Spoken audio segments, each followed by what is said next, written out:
దయలేని బాబు దగా పాలన, చంద్రబాబు ప్రతి అడుగులోనూ రైతన్నకు నష్టమే, ఇన్పుట్ సబ్సిడీ ఇస్తే ధాన్యం కొనుగోలు చేయము అని బ్లాక్మెయిల్ చేస్తారా అని జగన్ గారు ప్రశ్నించారు. కృష్ణా తీరం జన తరంగం, జననేత జగన్కి అడుగడుగున బ్రహ్మరథం, అడుక్కో ఆంక్ష, రోడ్డుకో బ్యారికేడ్ పెట్టారు. ఇక ఎల్లో మీడియా ఏడుపు చూడండి, జనం రాలేదని రాయలేక అడుగడుగున అరాచకం అంట. అంటే చంద్రబాబు గారు రోడ్డు మధ్య మీద సభలు పెడితే, జీవో నెంబర్ 1 తొక్కిసలాట్లు జరిగితే అప్పుడేమో ప్రజాస్వామ్య హక్కు అని రాసిన వాళ్ళు ఇప్పుడు అరాచకం, జనానికి ఇబ్బంది వచ్చేసిందని రాస్తున్నారు విజయబాబు గారు. మరి ఇది అట్లాగే జగన్ షో జనం పాటలు అంట. మరి చంద్రబాబు గారు, లోకేష్ గారు, పవన్ కళ్యాణ్ గారు వాళ్ళు తిరిగినప్పుడు అవి షోలు కావా, లేకపోతే అవి అప్పుడు జనానికి పాటలు లేవా? ఇప్పుడు రైతులు పడుతున్న పాటలను తెలుసుకోవడానికి వెళితే ఈ జగన్ చేసిన తప్పు అన్నట్లుగా ఒక ఆయన ఎవరో రాశారండి, మన దేశంలో 2 కోట్లు ఇచ్చి ఒక జంట కుక్కలు కొనుగోలు చేసిన మన దేశం, 20 కోట్లు ఇచ్చి వెచ్చించి ఒక ప్రయాణించే కారును కొనుగోలు చేసే దేశం, 200 కోట్లు ఇచ్చి క్రికెట్ జట్టును వేలంలో కొనుగోలు చేసే దేశం, 1,00,000 కోట్లు అప్పుల మాఫీ చేసే దేశం, 20,000 కోట్ల రూపాయలు వినోదానికి కేటాయించే దేశం, 2 లక్షల కోట్ల విలువైన స్పెక్ట్రమ్ వేలం వేసిన దేశం.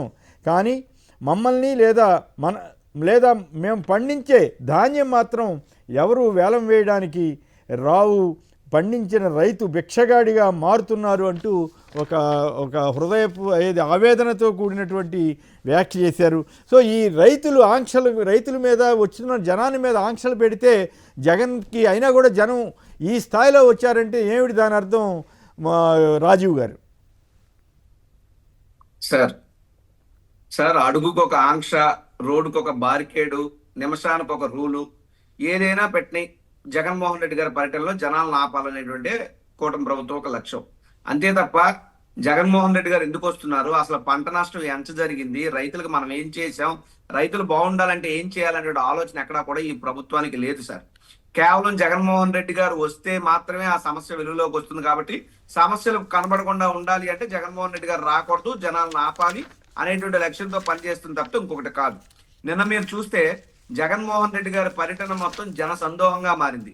ఎక్కడికి వెళ్ళినా, ఏ నియోజకవర్గానికి వెళ్ళినా, ఏ ప్రాంతానికి వెళ్ళినా సరే, ఇటు ఉత్తరాంధ్ర నుండి అటు రాయలసీమ వరకు ఏ ప్రాంతానికి జగన్మోహన్ రెడ్డి గారు వచ్చినా జనం ఆయన చుట్టూ జన సందోహంగా, జన ప్రబంధనంగానే వస్తున్నారు. అయితే ఇక్కడ మేము ఈ ప్రభుత్వాన్ని ఒకటే అడుగుతా ఉన్నారు, నిన్న జగన్మోహన్ రెడ్డి గారు ఏదైతే చెప్పారో అది వాస్తవాలు. జగన్మోహన్ రెడ్డి గారి ప్రభుత్వ హయాంలో రైతు అంటే రైతే రాజుగా విరాజిల్లినటువంటి ప్రభుత్వం జగన్మోహన్ రెడ్డి గారి ప్రభుత్వం. వ్యవసాయానికి అండగా ఉన్నటువంటి ప్రభుత్వం జగన్మోహన్ రెడ్డి గారి ప్రభుత్వం. వ్యవసాయాన్ని పండగగా తీర్చిదిద్దిన ప్రభుత్వం జగన్మోహన్ రెడ్డి గారి ప్రభుత్వం. ఎందుకు ఇంత స్పష్టంగా, ఇంత కాన్ఫిడెంట్ గా మేము చెప్పగలుగుతున్నాం అంటే, ప్రతి ఏటా 13,500 రూపాయల సాయం కానివ్వండి, ప్రతి ఎకరాకి ఈ క్రాపింగ్ చేయడం కానివ్వండి, లేదా 85 లక్షల మంది రైతులకు ఉచిత పంట బీమా పరిలోకి తేవడం కానీ, 70 లక్షల ఎకరాలకు సంబంధించి ఉచిత పంట బీమా చేయడం కానీ, లేదా నష్టపరిహారాన్ని అందించడంలో కానీ, లేదా ఆర్బీకేలు పంట ఏ పంట వేయాలి, విత్తనాలు, ఎరువులు, లేదా పంట కొనుగోలుకి ధరల స్థిరీకరణ నిధి కానీ, లేదా ఇన్పుట్ సబ్సిడీ సీజన్ కంప్లీట్ అయ్యే లోపు చెల్లించడంలో కానీ, ఇలా చూస్తే from the top to the bottom agriculture కోసం ప్రతి దాంట్లోనే కూడా జగన్మోహన్ రెడ్డి గారు పనిచేశారు. కాబట్టి రైతులు ఆ రోజు ధైర్యంగా ఉన్నారు. కానీ ఈ రోజు చూస్తే సార్, రైతు అనేవాడు ఏదో సామెత చెప్పినట్టు ఎద్దేడ్చిన వ్యవసాయము, రైతేడ్చిన. ఓకే, అవన్నీ టైం తక్కువ ఉంది. ఇక్కడ పాయింట్ ఏంటంటే స్ట్రైట్ పాయింట్, ఇది తుఫాన్ నష్టం అడిగితే ధాన్యం కొనుగోలు చేయమని బ్లాక్మెయిల్ చేయటం ఏంటని అడుగుతున్నారు జగన్ గారు.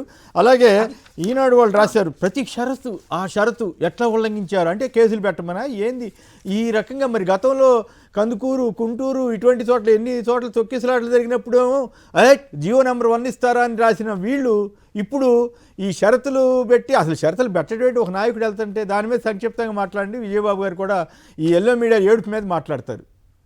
సార్, ఒక నాయకుడు వెళ్తుంటే సార్, జగన్మోహన్ రెడ్డి గారి వచ్చే జనాన్ని షరతులు పెట్టి ఆపాలనుకోవడం అంత అవివేకం ఇంకోటి లేదండి. కేవలం కేసులు పెడితే ఏదో భయపడతారో, లేదంటే ఇబ్బందులు పెడితే ఆగుతారో అనే దానికి వీళ్ళేం తెలుగుదేశం పార్టీ కార్యకర్తలు కాదు, జగన్మోహన్ రెడ్డి గారి అభిమానులు. ఎన్ని కేసులు పెట్టినా, ఎన్ని షరతులు పెట్టినా ఆయన వెంట వేలాదిగా, లక్షలాదిగా జన ప్రబంధనం వస్తే దాన్ని ఎవరు ఆపలేరు కూడా. Nobody can stop.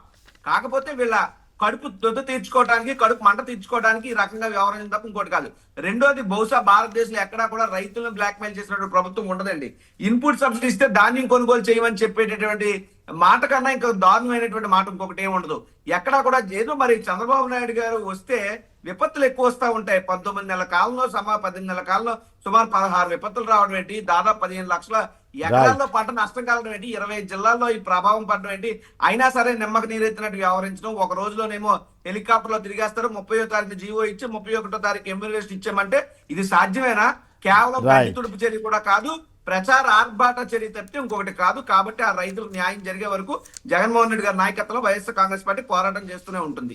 Right, okay. Vijaya Babu గారు, మీరు ఎప్పుడైనా చూసారా షరతులు రాసి ఇవన్నీ ఎట్లెట్లా ఉల్లంఘించారో? పాపం ఎల్లో మీడియా వారు చాలా రాసుకున్నారు, ఘనంగా రాసుకున్నారు. మరి అదే చంద్రబాబు గారి సభలప్పుడు ఎందుకు రాయలేదు? మరి ఆ సభలు తొక్కిసలాట్లు జరిగినప్పుడు పోలీసులు వైఫల్యం అని నెట్టేశారు కదా.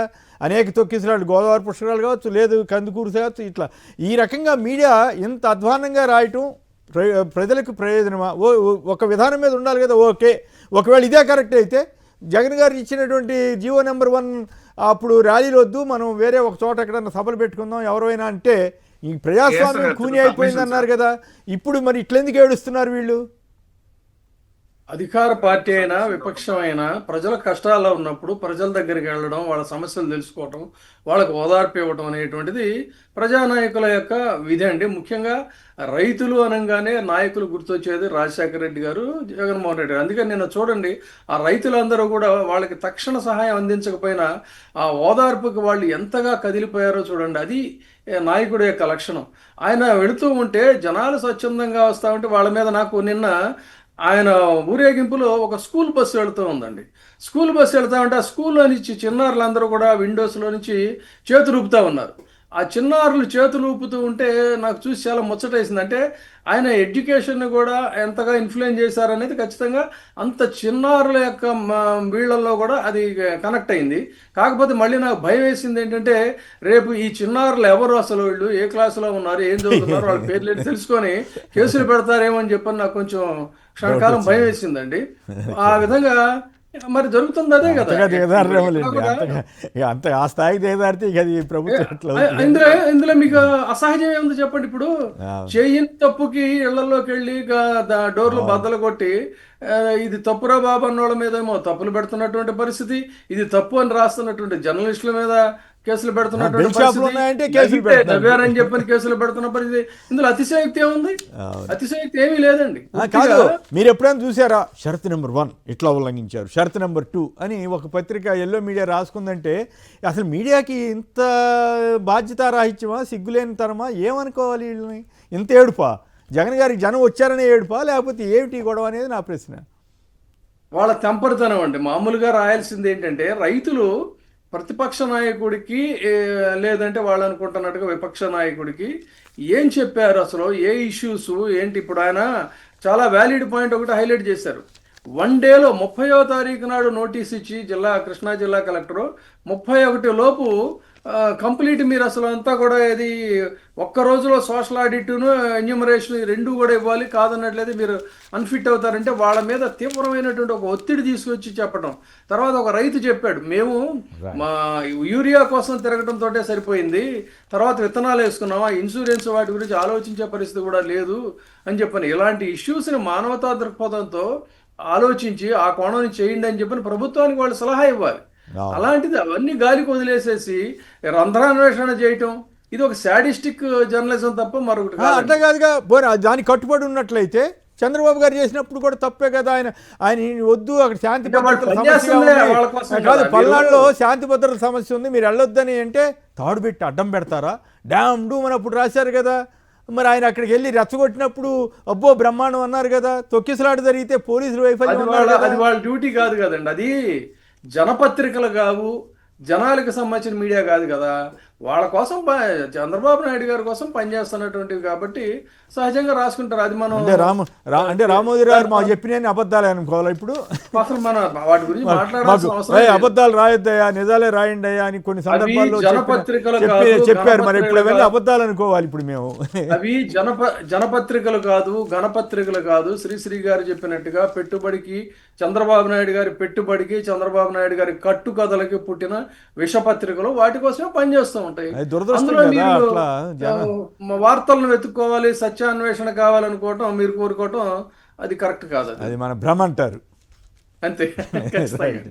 ఏదేమైనా పత్రికలకు, రాజకీయ పార్టీలకి విధానాలు మార్చుకున్నారంటే అర్థం చేసుకోవచ్చు. పత్రికలు కూడా ఇంత ఘోరంగా అప్పుడైతే ఎట్లా ఇప్పుడైతే ఎట్లా అని రాస్తే, ఇట్లా రాస్తే ఇంకా మీడియాని ఎవరు నమ్మాలి, ఎట్లా నమ్మాలి? ఇట్లాంటి మీడియాని అచ్చంగా తెలుగుదేశం కోసం పనిచేయాలి అంటే వీళ్ళ వ్యాపార ప్రయోజనాలు ఆ స్థాయిలో ఉన్నట్లుగా మనం అర్థం చేసుకోవాలి.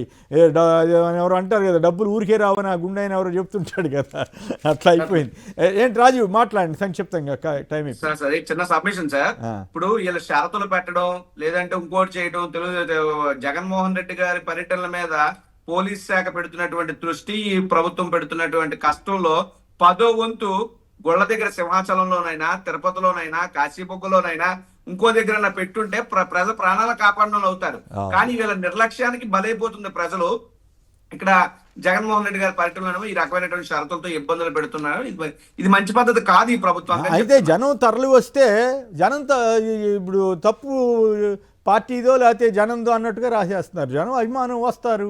ఇందిరాగాంధీ గారి సభలు చూసాం, ర్యాలీలు చూసాం, వేలాది మంది, లక్షలాది. ఎన్టీ రామారావు గారి సభకి లక్షలాది మంది వచ్చారు. ఆ రోజుల్లో కాంగ్రెస్ పార్టీ వాళ్ళు ఇట్లాంటి దిక్కుమాలిన ఆంక్షలు ఏం పెట్టలేదే. పెట్టుంటే మరి కదలగే పరిస్థితి ఉండేదా? ఏమిటో ప్రజాస్వామ్యాన్ని ఈ రకంగా చంద్రబాబు గారు, ఆయన ఎన్నిసార్లు ప్రతిపక్షంలో ఉన్నప్పుడు ఎంత చేశారు, వెళ్ళారు కదా. ఎందుకు ఆయన టైంలో ఆయన ప్రభుత్వం ఇంత అరాచకంగా మారుతుందని రాయాల్సిన పత్రికలు అది ఇప్పుడు జగన్ గారి పాలనలో, జగన్ గారి టూర్కి జనం వస్తాని తప్పు పడుతున్నారు. ఏం చేస్తాం, మీడియా శరలు అట్లా మారిపోయింది. ఎల్లో మీడియా ఏడుపులతోటి జనం ఏం ఆగరు. ఖచ్చితంగా జనం జగన్ గారికి నచ్చితే జగన్ గారు ఉంటారు. కాబట్టి ఎల్లో మీడియా ఎంత ఏడిచినా కూడా ఏం అవ్వదని చెప్పాల్సిందే.